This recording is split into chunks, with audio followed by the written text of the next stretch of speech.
Hello dear friends, तो मैं हूं आरती। संस्कृति आईएएस यूट्यूब चैनल पे आप सभी का स्वागत है। मैं हाजिर हूं एक नए विषय को लेकर के। आज हम बात करने वाले हैं कि अगर हम रूस से तेल खरीदना बंद कर दें या रूस ही हमें तेल बेचना बंद कर दे तो भारत क्या करेगा, उसके पास वैकल्पिक या विकल्प क्या क्या हैं, कहाँ से हम तेल खरीद सकते हैं। आप लंबे समय से ये पढ़ रहे हो कि अमेरिका भारत पर दबाव बना रहा है कि अगर आप रूस से तेल का आयात जो है बंद नहीं करते हैं तो हम आप पर टैरिफ लगाएंगे और अन्य प्रकार के शुल्क भी लगाएंगे। 25% टैरिफ जो है 1 अगस्त से लागू होगा, ये तो हमें ऑलरेडी पता है।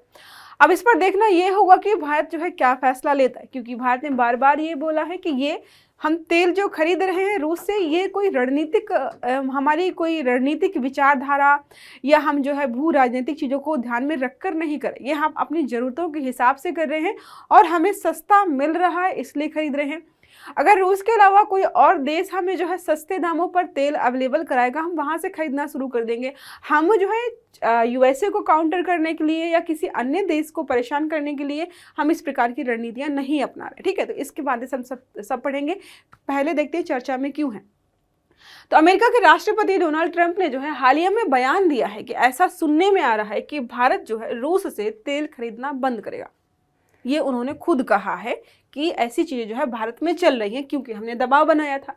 अब बात करते हैं कि प्रमुख बिंदु हैं क्या, क्यों भारत पर दबाव बनाया जा रहा है कि आप रूस से तेल मत खरीदिए। तो रसिया और यूक्रेन का वॉर चल रहा है और बहुत सारे देशों का, खासकर यूएसए का मानना ये है क्योंकि हम उससे तेल खरीदते हैं रूस से, उसको पैसे मिलते हैं, उससे हथियार खरीदता, और वो जो युद्ध है उन दोनों का वो लगातार चल रहा है। और एक और एलिगेशन ये है कि जब से रूस और जो है यूक्रेन का वॉर शुरू हुआ है, भारत ने रूस से ज़्यादा तेल खरीदना शुरू कर दिया है। देखो यहाँ पे डेटा दिया होगा 2024-25 का जो डेटा है वो बताता है कि हम 35% जो है हिस्सा कुल तेल आयात का कहाँ से कर रहे हैं, रसिया से कर रहे हैं, जबकि 2018 में केवल 1.3% था। ये जो अजम्पशंस यहाँ पर हैं, एलिगेशंस जो हैं भारत पर लगाए जा रहे हैं। अब बात करते हैं रूस से जो है तेल खरीदना बंद अगर करेंगे, इसके पीछे कारण क्या है। तो अमेरिका द्वारा प्रतिबंध, देखो सिर्फ तेल ही खरीद रहे हैं, लेकिन जो अमेरिका हमारे बहुत सारे प्रोडक्ट्स पर, सर्विसेज पर, टैरिफ पर, बहुत सारे अन्य प्रकार के प्रोडक्ट्स पर भी यहाँ पर जो है लगातार टैरिफ लगा रहा है या शुल्क लगा रहा है। हमारे जो लोग वहाँ पर जॉब्स कर रहे हैं उनके लिए भी नियम कानून बदलाव कर रहा है, वीज़ा पॉलिसी भी बदल रहा है लगातार जो है। तो हमें बहुत सारे नुकसान झेलने पड़ेंगे सिर्फ एक बेनिफिट को अगर हम देखते हैं। तो यहाँ पर क्या है, 25% टैरिफ लगाया जाएगा और भी टैरिफ लगाए जाएंगे। तो भू राजनीतिक दबाव हम पर पड़ रहा है कि वो दोनों वॉर करें, आप जो है यहाँ से मत खरीदिए, कहीं और से खरीदिए। भारत की वैश्विक छवि क्या है, तो युद्धरत राष्ट्र से व्यापार करने की आलोचना से बचाओ, ये हम जो है यहाँ पर देख सकते हैं। अब ये ऑलरेडी मैंने बता दिया है कि हम 2018 पे जो है 1.3% खरीदते थे और अभी हमारी जो है उसके साथ हिस्सेदारी लगभग 35% है रूस के साथ कुल तेल के आयात का। अब बात करते हैं कि क्या क्या विकल्प हो सकते हैं। जैसे अमेरिका बोलता है कहीं और से खरीद लो, विकल्प हैं हमारे पास लेकिन वो बहुत महंगे हैं या फिर जो है हमारे लिए काफ़ी समस्या। पहला विकल्प हो जाता है कि चलो मध्य पूर्व से खरीद लेते हैं, जिसमें सऊदी अरब, इराक और जो यूएई सम्मिलित है। लेकिन पुराना भरोसेमंद साझेदार तो है, लेकिन ये महंगा है और क्षेत्रीय अस्थिरता है। वहाँ पर देख रहे हो मिडिल ईस्ट मेल्ट डाउन, वहाँ पर कभी कोई लड़ रहा है, कभी कोई लड़ रहा है, मतलब वहाँ पर इतनी सारी समस्याएं हैं। तो अगर हम इन पर निर्भर हो गए और आपूर्ति कल को बाधित हो जाएगी तो दाम बढ़ जाएंगे हमारे यहाँ पर। अमेरिका के बारे में बात करते हैं तो हम यहाँ से भी खरीद सकते हैं, लेकिन यहाँ पर देखो फायदे हैं, उच्च गुणवत्ता का है, रणनीतिक संबंध भी हमारे इसके साथ है, लेकिन है क्या, परिवहन लागत ज्यादा है, टैरिफ नीति अनिश्चित है। कल को हम खरीदना शुरू कर दें और फिर टैरिफ लगा दें इस बात पे भी, तो और महंगा हो जाएगा। अफ्रीका के बारे में बात करते हैं तो नाइजीरिया, अंगोला आदि जगह है, यहाँ पर जो है आपूर्ति उपलब्ध है, हम वहाँ से खरीद सकते हैं। लेकिन एक समस्या ये कि लंबे समय से चीन का वर्चस्व है, यहाँ पर जो है लॉजिस्टिक जटिलता हमें हो जाएगी। चीन ने इन इलाकों में या इन देशों में काफ़ी जगह पर जो एक तरीके से जैसे अंग्रेज आए थे ना, उन्होंने किया था, वैसे ही कुछ यहाँ पर जो है चीन द्वारा किया जाए। दक्षिण अमेरिका जो है, ब्राज़ील, वेनेजुएला की बात करें, वैकल्पिक स्रोत हमारे लिए हो सकते हैं। राजनीतिक अस्थिरता है इसलिए हम दूरी बना कर रखते हैं। घरेलू उत्पादन, अब जब कुछ नहीं हो पा रहा है तो हम घरेलू उत्पादन करें, लेकिन बात यह है कि आत्मनिर्भरता की दिशा में तो अच्छा कदम होगा, लेकिन हमारे पास 15% आपूर्ति को मैनेज करना कि हम जो 15% घर से ही जो है अपना तेल वगैरह उत्पादित करके जो है इस्तेमाल करना शुरू करें, ये इम्पॉसिबल सा है। इसलिए ये टफ है कि हम जो है समय रहते किस प्रकार का डिसीजन लेंगे। अब आयात और निर्यात की बात कर लेते हैं भारत के अलग अलग देशों के साथ। तो आयात में देखें तो चीन के साथ जो है 18 सब जितने भी प्रोडक्ट्स वगैरह होते हैं 18.2 है, रूस के साथ 9.6 है, यूएई के साथ 8% है, अमेरिका 5.6% है, ऐसे कुछ यहाँ पर निर्यात में भी हिस्सेदारी है। ठीक है, अब बात करते हैं भारत की ऊर्जा जो है रणनीति और विविधीकरण की नीति। तो बहुत सारे लोग हैं यहाँ पर अलग अलग प्रकार के स्टेटमेंट दिए हैं। तो केंद्रीय मंत्री हरदीप पुरी ने यहाँ पर बताया कि 39 देशों से हम जो है तेल वगैरह आयात करते हैं। तो ऊर्जा स्रोतों में विविधता है। अब एक ही देश को टारगेट करके बोल रहे कि नहीं यहाँ से नहीं खरीदना है, ये जो है हमारे लिए समस्या है। रणनीतिक भंडार और तेल रिफाइनिंग क्षमता को बढ़ाने पर हम जोर दे सकते हैं। इसके अलावा दीर्घकालिक रणनीति की बात करते हैं तो नवीकरणीय ऊर्जा, जब हम देख रहे हैं कि भाई जिससे भी खरीदो, मिडिल ईस्ट से खरीदो महंगा मिल रहा है, अफ्रीकन कंट्री से खरीद नहीं सकते, चीन वहाँ पर अवेलेबल है, और जो साउथ जो है अमेरिकन कंट्रीज़ है वहाँ पर भी समस्या अस्थिरता है।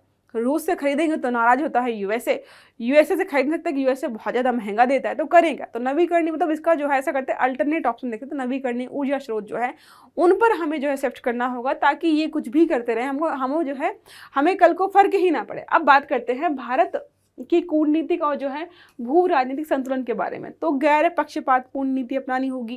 क्वाड हो गया, ब्रिक्स वगैरह में हमें जो है बेहतरीन प्रदर्शन करना होगा।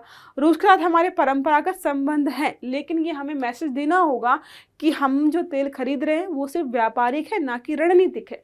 चीन द्वारा अमेरिका की दोहरी नीति पर भी हमें जो है यहाँ पर विचार करने की आवश्यकता है, और हमें जो है अमेरिका और रूस के साथ बैलेंस्ड अप्रोच लेकर चलने की भी आवश्यकता है। अब बात करते हैं आर्थिक प्रभाव और जो उपभोक्ताओं पर असर।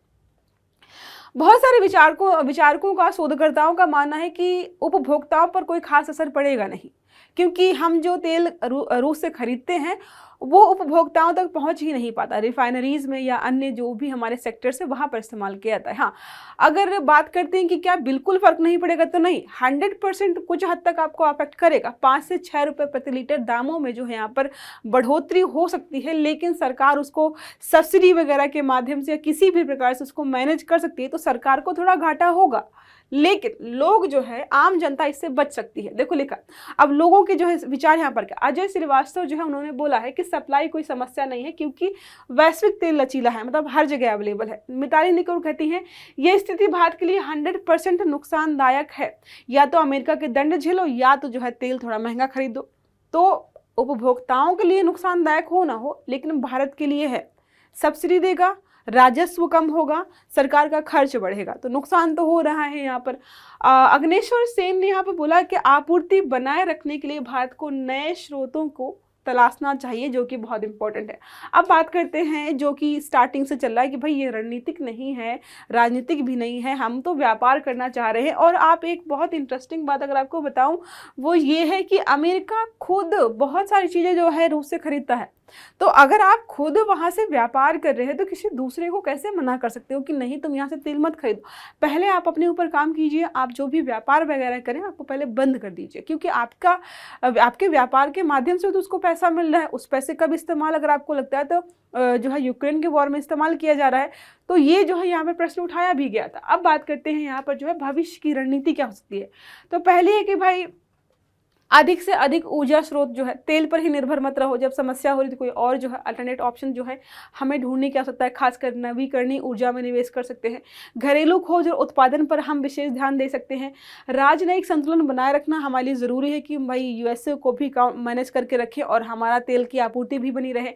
उपभोक्ताओं के लिए स्थिर मूल्य नीति अपनानी ही पड़ेगी, सरकार को जो सब्सिडी देनी पड़ेगी, वरना जनता जो है नाराज़ हो जाएगी कि भाई जब से सरकार आई है तेल जो है महंगा होगा। उनको क्या पता कि अंतर्राष्ट्रीय स्तर पर क्या हो रहा है।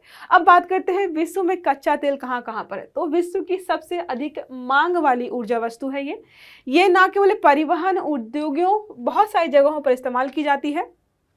अब बात करते हैं कौन सा देश कितना उत्पादन करता है और वैश्विक स्तर पर कितनी हिस्सेदारी। तो यूएसए के बारे में बात करते हैं तो 13.5 मिलियन बैरल प्रतिदिन उत्पादित करता है और पूरा विश्व का 14 to 15% की हिस्सेदारी है। सऊदी अरब जो है 10.5 मिलियन जो है बैरल हिस्सेदारी 12%। रूस 9.5 जो है मिलियन बैरल 11% हिस्सेदारी। कनाडा जो है 5 मिलियन बैरल जो है 5% हिस्सेदारी, इराक का भी कुछ ऐसा है। और बात करते हैं ईरान, यूएई, ब्राज़ील, नाइजीरिया, जो भी अन्य देश है, 25 जो है मिलियन बैरल और जो है 30% हिस्सेदारी, तो सबसे ज़्यादा यही है। तो कुल वैश्विक हम बात करते हैं एक दिन में पूरे विश्व में कितने तेल का उत्पादन होता है, तो 68 से लेकर जो है 70 मिलियन बैरल। ठीक है, आपको यही याद रखना है। अब कौन से देश यहाँ पर हैं जहाँ पर उत्पादन होता है, तो सबकी लिस्ट दी गई है, आप देख लीजिएगा। सबसे ज़्यादा जो है वेनेजुएला करता है, बिलियंस में है। ठीक है, अब ओपेक देशों के बारे में बात करते हैं। ओपेक देश वही है जो कि तेल का उत्पादन करते हैं। तो organisation of petroleum exporting countries 1960 में स्थापित हुआ था। 13 देश हैं, सऊदी अरब, ईरान, इराक, यूएई, वेनेजुएला और भी सम्मिलित किए गए। तेल उत्पादन और कीमतों का स्थिरीकरण, जब उत्पादन यही कर रहे हैं, ज़्यादा उत्पादन करेंगे कीमत घट जाएंगी, कम उत्पादन करेंगे कीमतें बढ़ जाएंगी, ये इन पर निर्भर करता था। बहुत सारे देश परेशान हो गए, भाई ये तो कीमतों को कंट्रोल कर रहे हैं। फिर यहाँ पर लेकर के आए ओपेक प्लस, ठीक है, जिसमें है रूस, मैक्सिको, कजाकिस्तान और भी 10 अन्य देश हैं, जो कि इसको काउंटर करने के लिए आए थे कि तुम पे कैसे निर्भर करता है कि तुम अगर उत्पादन कम करोगे हम बढ़ा देंगे, कीमतें जो है मैनेज हो जाएंगी। अगर तुम उत्पादन बढ़ा दोगे कीमतों को कम करने के लिए, तो हम कम कर देंगे। तो जितनी सप्लाई है उतनी ही बनी रहेगी, इसलिए जो है ओपेक प्लस जो है कंट्रीज बनाई गई थी। अब एक प्रश्न हमारा है, वित्त वर्ष 2024-25 में भारत के कुल तेल आयात में रूस की हिस्सेदारी लगभग कितनी है? बताया मैंने आपको ऑलरेडी जो है, तो 15%, 25%, 35% या 50%। आपको जो है सही आंसर जो है कमेंट बॉक्स में देना है। तब तक मैं आपको बता देती हूँ, संस्कृति आइस आपके लिए रक्षाबंधन का ऑफर लेकर के, जो कि 1 अगस्त से स्टार्ट होकर के 6 अगस्त तक रहने वाला है। आपको 60 से लेकर के जो है 75% तक का ऑफ जो है सारे लाइव, ऑनलाइन और टेस्ट सीरीज और डीएलपी कोर्सेज में दिया जा रहा है। आईएएस फाउंडेशन कोर्स के बारे में बात करते हैं, तो यहाँ पर मोर देन 60% ऑफ है। जीएस ओनली 50,000 में है लाइव, और जीएस प्लस सीसेट लाइव 55,000 में है, और ऑनलाइन कोर्स आपको जो है 40,000 मिलेगा। सब में ईएमआई की सुविधा अवेलेबल है। पीसीएस फाउंडेशन कोर्स के बारे में बात करते हैं, तो 60 to 75% ऑफ है।